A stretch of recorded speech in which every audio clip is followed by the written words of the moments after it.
Category 5 hurricane, winds up to 185 miles per hour. Authorities are calling this life-threatening. The images coming in at this hour, the strongest storm to ever make landfall on the island. Reports of damage coming in now. Residents and tourists riding out the storm, up to 40 inches of rain possible. Homes and structures destroyed, boats lifted out of the water, power lines crashing down. Videos circulating online tonight showing major damage to a hospital, metal and power lines blocking the exit, the road leading to the hospital unpassable tonight. Residents and tourists, many taking shelter. Reports that resorts there are now converting ballrooms and auditoriums to make Hurricane Melissa struck Jamaica with unimaginable power, unleashing the full force of a Category 5 storm as its eye roared ashore. Winds screamed across the island at nearly 200 miles per hour, tearing roofs from homes, flattening trees, and shattering anything left exposed to its violent core.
The hurricane had strengthened rapidly over the Caribbean's unusually warm waters, transforming from a tropical wave into one of the most powerful storms in Atlantic history. Meteorologists tracking its evolution described near-perfect symmetry and a compact, ferocious eye wall spinning with terrifying precision. Morning, this is what Main Bridge look like. This is on the highway side, on the Glenmore Road. So this is what near this is, you know, side. This is on the Glenmore side. Main Bridge, yes, sir. Going to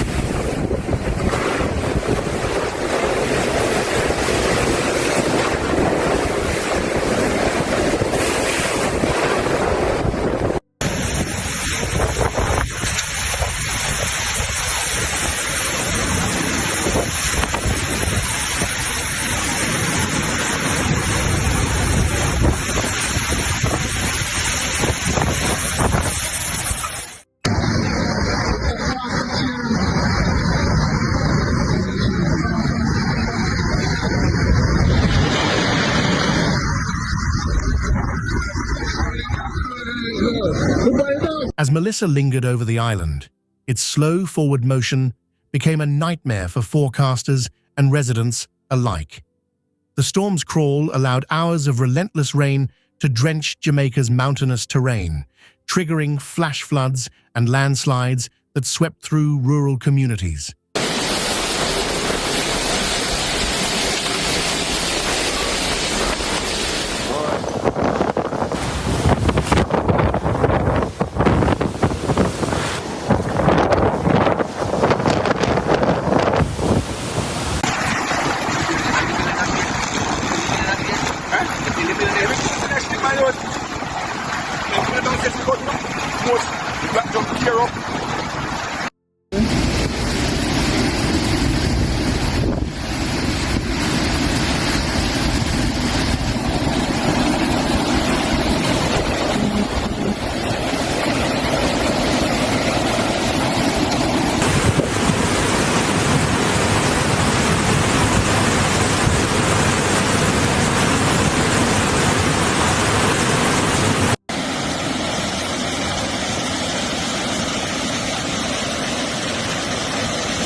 can fly. Cousin can fly. They don't say no play a thing in a man.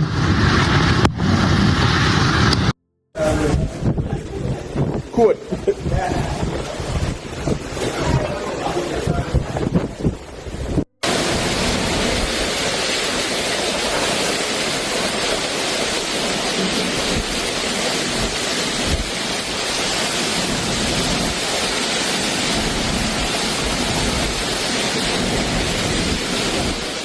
In Kingston and across the southern coast, power grids collapsed under the strain of the storm's fury. Communication lines fell silent, leaving families cut off from news, rescue efforts, and any sense of what was still to come.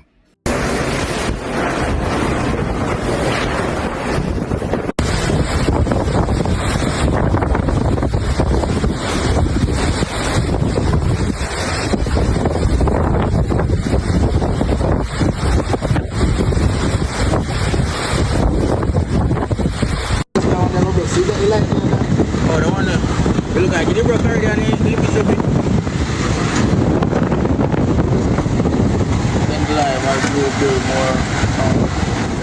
Neighboring islands felt the storm's reach long before its center arrived. In Haiti and the Dominican Republic, torrential rains caused deadly flooding.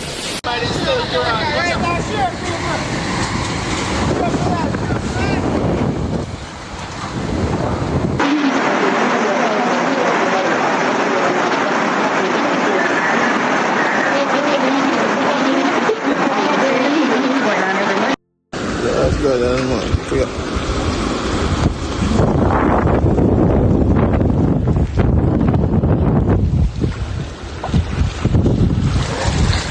In coastal towns, the sea surged inland with unstoppable force, submerging streets and sweeping away everything in its path. Low-lying areas faced walls of water several meters high, leaving behind widespread destruction and a growing humanitarian crisis.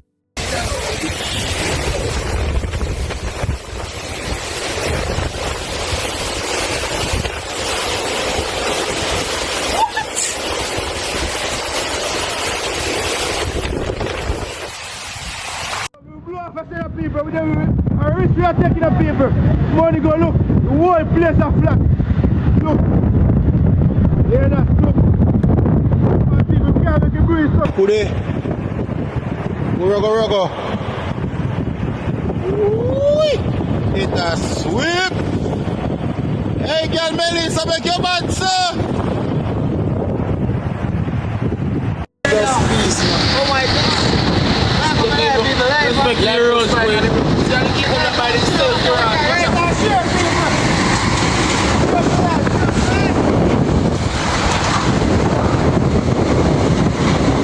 Forecasters had warned days earlier that Melissa would bring catastrophic wind damage and rainfall measured in feet, not inches. Yet even those grim predictions struggled to capture the sheer scale of what unfolded once the storm made landfall.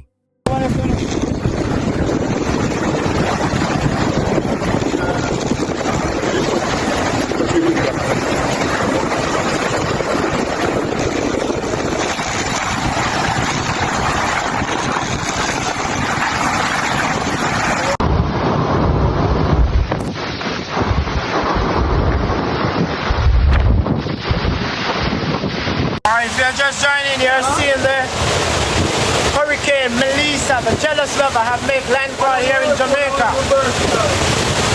So Hurricane Melissa here in Jamaica. Emergency officials worked through the night, relocating hospital patients and opening shelters for those displaced. Rescue teams prepared boats and helicopters, knowing they would have only narrow windows to reach survivors once the winds began to ease. Now underway in Jamaica after Hurricane Melissa slammed into the island. The scope and size of the devastation laid bare Prime Minister Andrew Holness declaring the entire country a disaster area. Some towns completely cut off. St. Elizabeth Parish taking a direct hit from the historic hurricane. Yesterday was horrible, horrific, terrifying, the worst day of my entire life, the worst experience of my entire life. We saw treacherous conditions firsthand while traveling across the island. Roads washed away, vehicles buried in rubble. The town of Santa Cruz is completely devastated. A wall of water and rock came from the mountains right through the center of town, destroying everything. Getting back to normal will take months. Most of the island without power. Tourists like Alexis and Taviana forced to ride out the storm, doing whatever they can to get home. At this point, we don't even mind if we go anywhere in the U.S. We just want to get a flight off the island. But that may be harder than expected, given airports also sustaining damage. Water rushing into the Sangster International Airport, alarms blaring. Now, there is some good news here on the horizon. Airports all around Jamaica are beginning to open up, which means that much needed aid is starting to fly in, while those stranded tourists will soon be able to get out.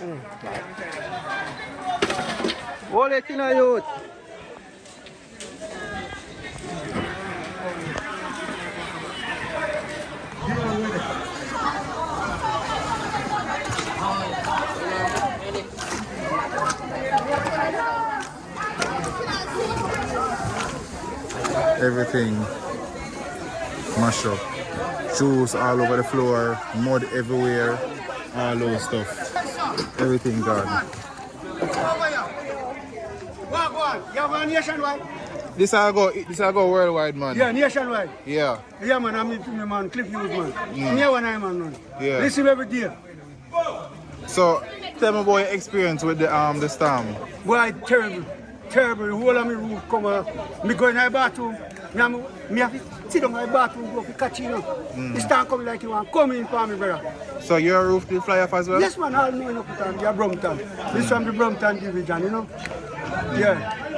Alright. Yeah. And then now, so you just there try to get what your food Yeah, me get out some bag after me. Turn it over Crawford, me live. Yeah. Yeah, man. Our Brompton district, Brompton division. Yeah. Yeah, man, we want to think what play before. So, while you're in your house, you're in your house when... Yeah, man, me have to run out of my house. Believe me. Hey, come on, dead man. They take him last and a dead man, a dead people. They take him last and God bless who we don't find. Yeah. Oh, God. Contain and fly away. Are you to But now imagine in your house and the roof, everything go away left here one time. Where you can go? The Foreign Secretary has spoken with her Jamaican counterpart to reaffirm our commitment to support recovery efforts. We've activated our crisis centre in London to assist British nationals in Jamaica, deployed response teams to the region and are mobilising up to £2.5 million in emergency humanitarian aid to help Jamaica rebuild in the wake of this disaster. I thank the Minister for her response. The people of Jamaica have been subjected to the fiercest storm to have taken place anywhere in the world this year. The statistics are shocking. I know that we are at the rescue and recovery stage and it will be some time for all fatalities or injuries to be established, but I am sure the whole House will want the people of Jamaica and other islands in the region to know that they are in our thoughts and prayers. Can I take it that the personnel on site in the region, because we don't yet know whether there will be further damage to other overseas territories and other people as well in the region, but is she satisfied that we have adequate facilities in the area to give real support at the early stages, particularly with the restoration of power and water supplies to avoid disease and further distress? And furthermore, will there be further tranches of financial assistance available, I presume, from our overseas development budget? We will support in the way that is needed.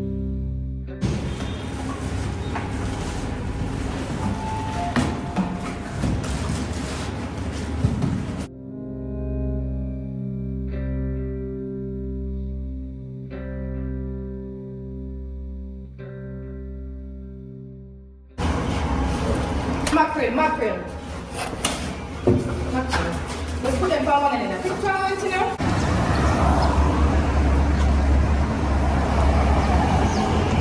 Yes, people. Them truck how we a move go down so with tomorrow, you know. Papa things them, you know. See them there. Well packed and loaded. Yes, people. See it there. Catch everything. So you don't know the things that tomorrow we're gone on our journey. Yeah, see it? You see it? Everything are Papa things. You see it? Alright. Yeah, man.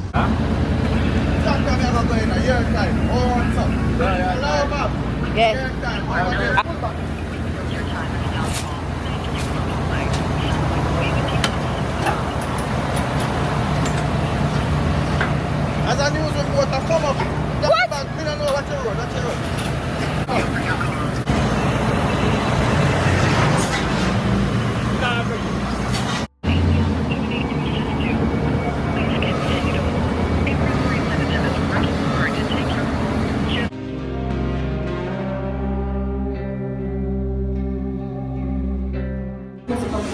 Alright, so that guys, I'm late, but all the stuff done gone down already, and we still have more stuff packing. So you see the program is terrible. Yes, people. Them truck how we a move go down so with tomorrow, you know. Papa things them, you know. See them there. Well packed and loaded. Yes, people. See it there. Catch everything. So you don't know the things that tomorrow we're gone on our journey. Yeah, you see it? You see it? Everything are Papa things. You see it? Alright. Says Melissa was the worst climate disaster ever in Jamaica, and the outpouring of support from Canadians has been most welcome. There was just so much damage done in Jamaica, some think it'll take a generation to fully recover. And it's scenes like this of communities devastated that has led to a heartwarming response from Canadians from coast to coast. Thank you so much for all the love and support. At the Jamaican consulate in Toronto, officials expressing gratitude for the very latest offer to help from the Kiwanis Foundation, with donations of food, medication, and other needed items being collected by all sorts of groups who've also been holding fundraisers. We're getting the help right now, but it's going to be something that we need to sustain for a while. Some 24 communities in Jamaica remain cut off by landslides and flooding. Around 500,000 people have been displaced, and one estimate puts damages at $6 billion US. Initial estimates show that the damage caused is approximately the equivalent of 30% of Jamaica's GDP.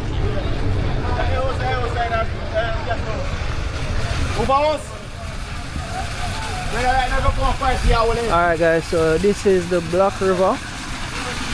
Look at that.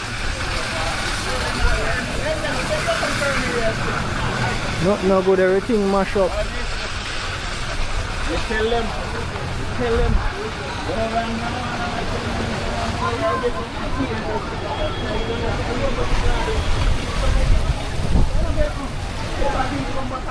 Yeah, look at that guys, look over there. So everything mash up.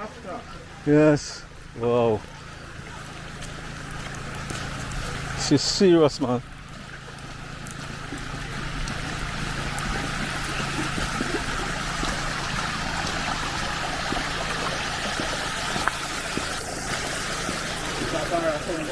Yeah, because it dig out. Dig out. Wow. Okay, so. Okay, I saw the road chopping at 2. Wow.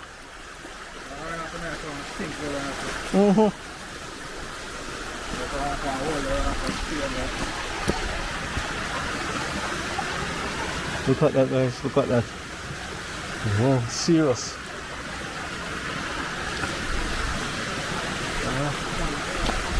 Man, look at this hole here. The road busting at 2. Have to be careful when you can't go too close, you know. No, I not go too far, Mr. Sure. Oh, look at that, guys. That is the road. Alright, guys, so. Full of mud now. Okay.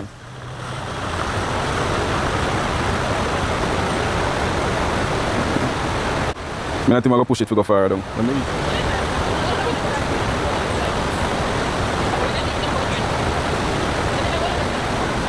We're coming back.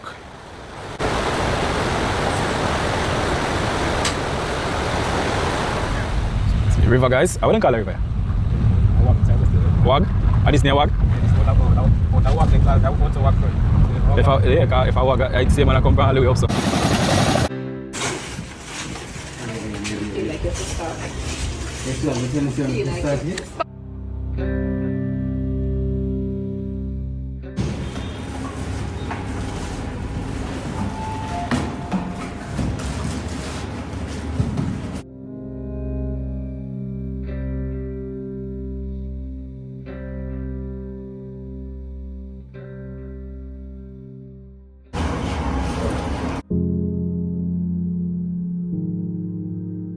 Beds, no beds, throw everything out, burn everything. I am asking Jamaica or those who have not been affected by this storm if they could send some assistance to us. It's not me alone. The whole of my community has been devastated by this storm. So I'm asking you kindly if you could reach out to us to lend a helping hand to us because we surely need it during this time. Thank you. You can contact me via WhatsApp on 392-3763. Newmarket in St. Elizabeth is once again underwater. The fields, roadways, and yards that usually define the rhythm of daily life are now submerged. Many people who remained in the community are effectively surrounded, cut off from travel, cut off from access, and cut off from some of the most basic parts of normal living. What used to be a quick walk to a neighbor's gate now requires caution, planning, or even a makeshift boat. There is a quiet, lingering fear that the situation could get worse before it gets better. Some roads are too deep to cross. For the elderly, the sick, young children, and those who live in the core of the flooded zone, the feeling of isolation hits hardest. Inside homes, people are living with uncertainty, water creeping close to thresholds, personal items lifted up on blocks or shelves, families listening to the sound of rain, runoff, and wondering what an additional hour or day might mean.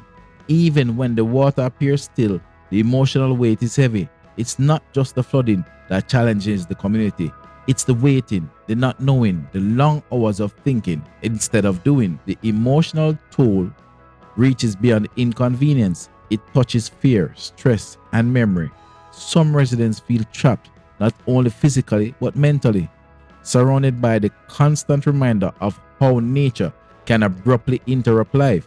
The community's routines have been interrupted, school runs postponed, farm work halted, church gatherings paused, and moments of fellowship replaced with calls of caution and care. But even in this difficult moment, the people of Newmarket are not passive.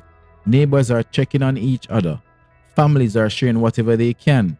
Those who have access to slightly higher or safer ground are looking out for those who don't. The quiet togetherness speaks to the depth of the community here, a deep unspoken understanding that survival is shared. To watch Newmarket today is to see both vulnerability and strength at the same time.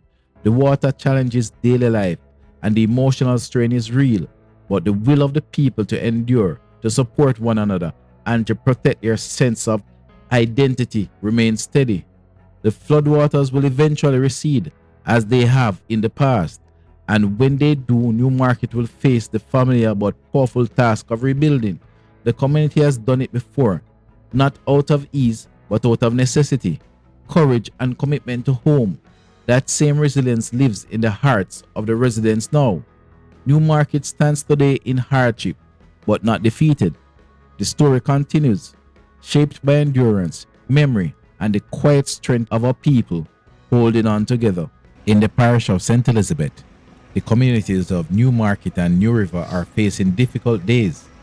Heavy flooding has surrounded both areas, turning familiar roads into waterways and leaving many residents isolated.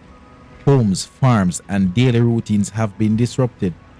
Families are adjusting to limited access, and simple tasks now require patience, planning, and strength. For many, the emotional strain is just as real as the physical challenge. The uncertainty, the waiting, the memories of past floods, and the worry for loved ones weigh heavily on the mind and heart. Yet in both communities, why are we at the Mobile Convention Center today? Why is Adija Palmer Foundation here today? Oh yeah, because we are dealing with the Hurricane Melissa Relief Program through the Adija Palmer Foundation, giving back to the affected people and communities as much as we can. So that's why we're here. Having toured sections of the parish today, I mean St. James, you were in Hanover. Hanover, yeah. What energy it brought to you? What did it pull? I mean, it just brought the energy of sadness, man. Because especially when we went to the children's home, and trust me, that was a sad occasion for me, heart-wrenching, to say the least. I mean, the roof was gone. I mean, the kids were basically rammed into one room. A room for like 20 kids, now we're like 40, 50 kids. So, I mean, that was very touching for me. And just the sight, just driving to and from the site and seeing the devastation. Crazy out here. What is, from the onset, what is Adija Palmer Foundation ready to do to help lift the Western Jamaica? All right, initially what we're doing now, we just did, like we said, emergency activities. All right, we get people care packages, we get them food, medication, vitamins to the kids, I mean, sanitary items to the ladies, pampers for the elderly as well and for the kids. And we have a feeding program, we'll feed 3,000. And, you know, we partner with World Kitchen. We have the helicopter going to some place, drop our food to some inaccessible places. You know what I mean? But in the long run, what the foundation really want to do is definitely focus on kids. Speaking about the adoption, I heard that you guys plan to adopt the children. Exactly, not just one. So we plan to do a basic school. We plan to do that children's home. We can't avoid that specific children's home because the kids are disabled, physically and mentally, and in some cases both. So you don't know, them need extra help, extra attention, extra resources, a basic school and something else in the future. But like we said, is that we in the long run, we're not in it for just the hurricane relief, which also will be at least a decade-long endeavor, and it will need unity from all sections of society, not just entertainer, but everybody. You know, but the foundation, our commitment right now as it stands, for the kids, for the elders.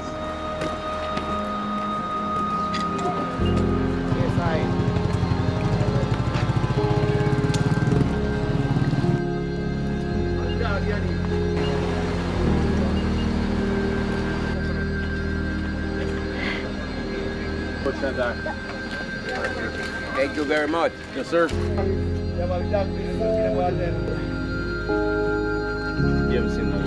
hit all the forces there. I'm driving. I'm driving, man. Yeah, some of those.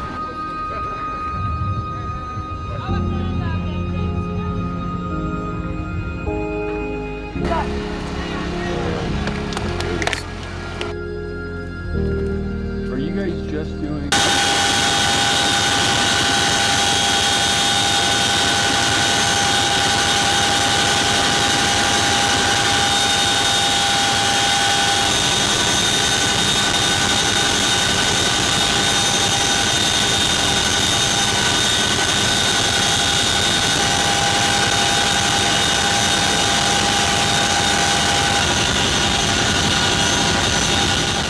Efforts coordinated by reggae superstar Orville Burrell, better known to the world as Shaggy. My wife was on the ground at our home in Jamaica, and the destruction is horrendous. Shaggy says his family is safe and accounted for, but he has friends he still hasn't heard from. I think the emotions is from not knowing, the friends that I have, there's about 70% of the island that doesn't have electricity. A lot of the phone towers are down. So, just not knowing is where the anxiety comes in. Shaggy says seeing the widespread devastation is his motivation to use his star power to do something. All of Black River, hospitals that are damaged, most of Montego Bay, and a lot of it on the west, on the coast is lots of damage. Also helping the star with the relief is attorney Dan.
Pictures here. Yeah. Just be in the pictures with us, that's all. Some pictures and then we get you guys.